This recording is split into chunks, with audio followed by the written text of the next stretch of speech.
Get the latest news while you stream. 620kpoj.com. Now, another hour of Smart Talk. 620 KPOJ, Portland's Talk.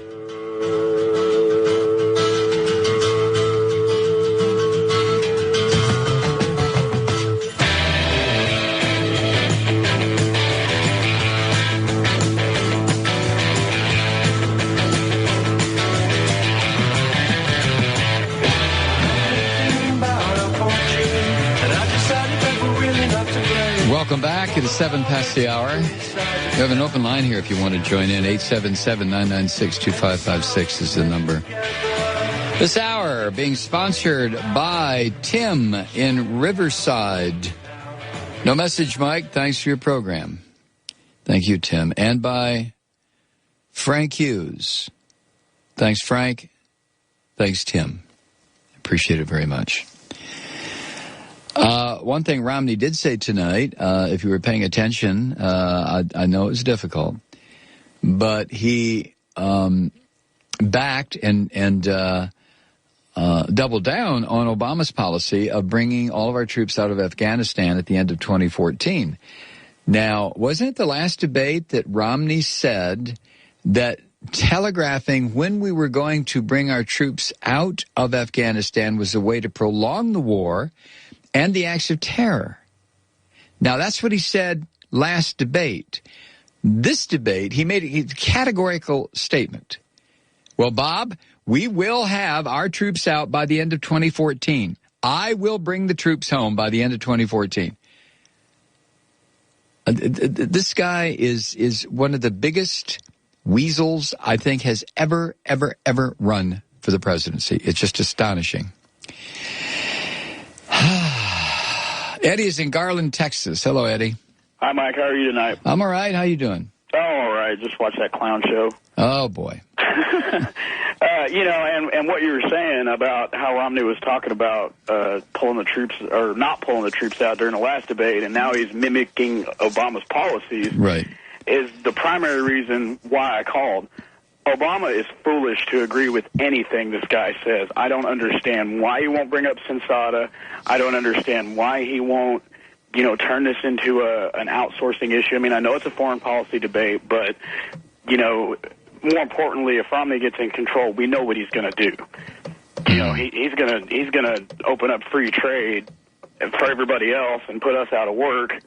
And this whole narrative about, I didn't do that on Romney's part, and then mimicking Obama's policies, and then for Obama to say, well, I agree with Governor Romney on this, you shouldn't agree with him on anything. Yeah, I wouldn't. I agree. I think it's a big mistake to agree with this clown. In the first place, Obama doesn't have to.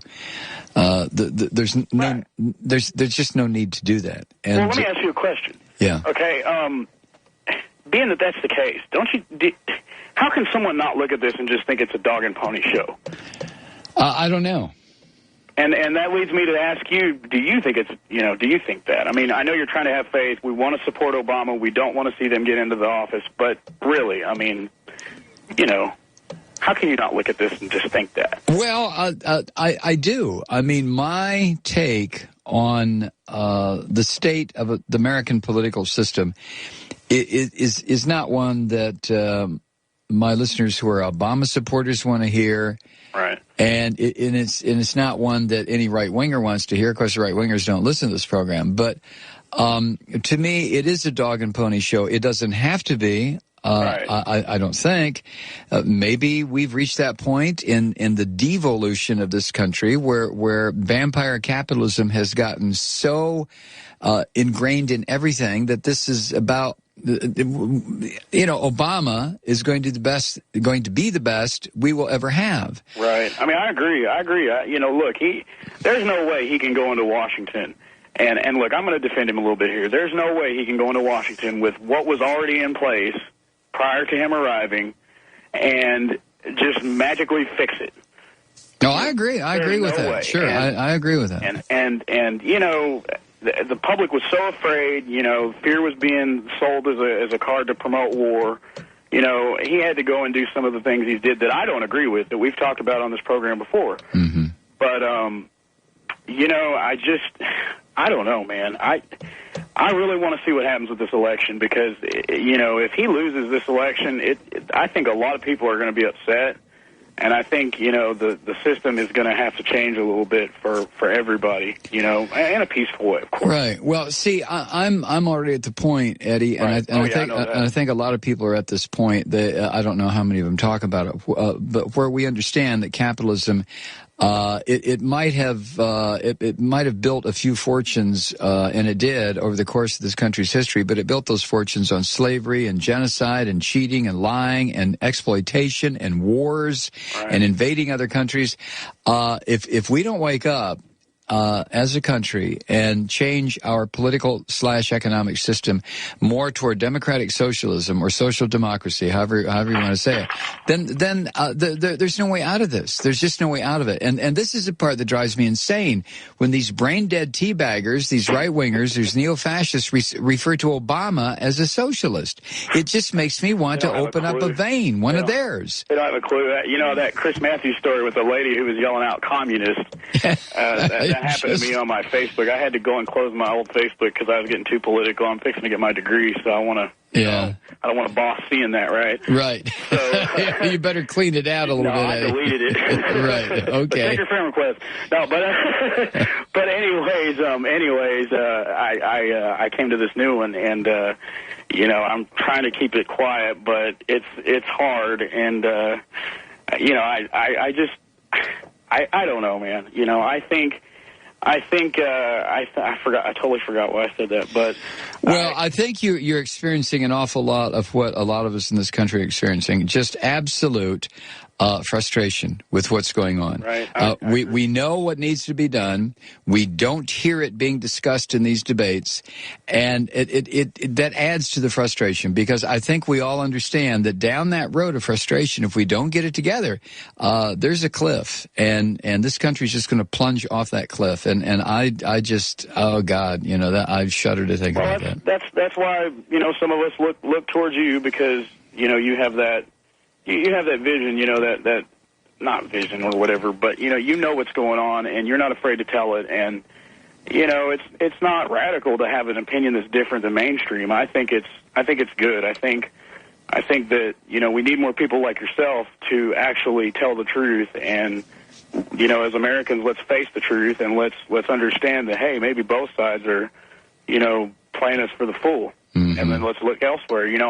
I agree with that one caller that one night that was saying about the independent parties. I agree. That would probably be the best way. One of my teachers at school today told me that the only independent president we ever had was George Washington, and that the only there was two categories. One was independent, and I forget the other one, but the other one was Abraham Lincoln. Mm-hmm. So the only independent president we ever had was, and if I'm wrong, somebody correct me, but the only independent president we ever had was the first president. The very first. I mean, can you believe that? Yes. And so I agree with the independent angle, but not at this time. Yeah. This isn't the time. Right now, we got to make sure that the neocons don't get back into power, because if they do, I'm afraid I'm gonna be a slave instead of just an engineer in training. I hear you. So, all right, Eddie. Thank you. I appreciate your point of view. Thanks for checking in. All right, you take care. 877-996-2556. Come on, y'all. Mark with Occupy Seattle is calling from Seattle. Hey, Mark. Hey, Mike. It's been a while since we talked. Yes, it has. How you doing? I'm doing good. I'm doing more and more journalism, actually. I'm still blogging at the Huffington Post and reporting for Free Speech Radio News. So my job these days is to try to keep up on the activists rather than help them organize. Then be one. I hear you. Yeah. Just writing makes you an activist. Well, I guess we're all activists in a sense, but, that's the new journalism. It's kind of a... By the way, I should point this out really quick, is that being a journalist right now in the United States is getting more and more difficult to be proud of. And we have a situation here in Seattle where the Seattle Times publisher, Frank Blesson, just gave $80,000 in free ads to the Republican candidate for governor. Why? So he has surpassed Fox News in terms of, I mean, he's like Citizen Kane now. This guy is like William Randolph Hearst. He's just bought the election, basically, for the state of Washington. Oh, my God. I didn't know your Seattle Times was that right wing. Hey, hold on a second. Mark, we have to take a break. We'll come back right after the break and chat. If you want to talk, now's the time to do it. 877-996-2556. Stay with us.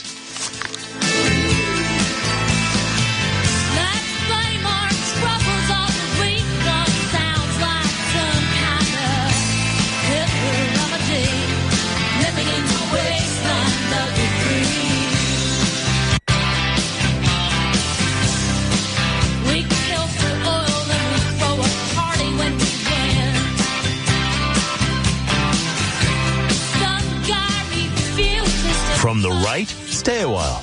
We may change your thinking. This is Portland's Talk, 620 KPOJ.